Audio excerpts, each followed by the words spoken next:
Welcome to our channel. Today we how to transfer iCloud photos to Dropbox on Mac with Finder, full guide step by step clearly. To transfer iCloud photos to Dropbox on your Mac using Finder, start by ensuring you have the Dropbox application installed. Open the Finder on your Mac. In the Finder sidebar, locate and click on iCloud Drive. Navigate to the Photos folder within your iCloud Drive. Browse through the folder and select the photos you wish to transfer. To select multiple photos, hold down the Command key while clicking on each photo.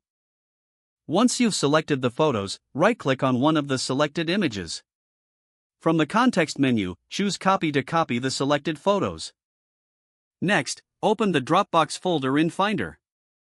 If you don't see Dropbox in the sidebar, click on Go in the top menu and select Home. Open the Dropbox folder from there. Choose or create a folder inside Dropbox where you want to store your photos. With the destination folder open, right-click inside the folder. Select Paste from the context menu to transfer the photos.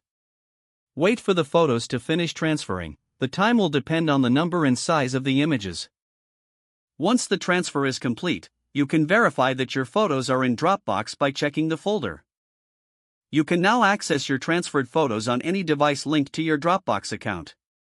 Ensure that your Dropbox is synced so that your photos are updated across all devices. If the page does not load, refresh the browser or try again in a private or incognito window. Make sure you are using the correct email address, then retype it carefully to avoid small typos. If your password is not accepted, use the reset option and create a new strong password you can remember. Check your spam folder for verification or security emails, then complete any requested confirmation steps. Enable two-factor authentication if available to improve account security and reduce unauthorized access risk.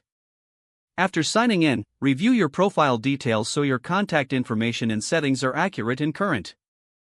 If you see an error message, note it down and try again after restarting your device and internet connection. Log out when you finish, especially on shared devices, to keep your account and payment information secure. If the page does not load, refresh the browser or try again in a private or incognito window. Make sure you are using the correct email address, then retype it carefully to avoid small typos. If your password is not accepted, use the reset option and create a new strong password you can remember. Check your spam folder for verification or security emails, then complete any requested confirmation steps.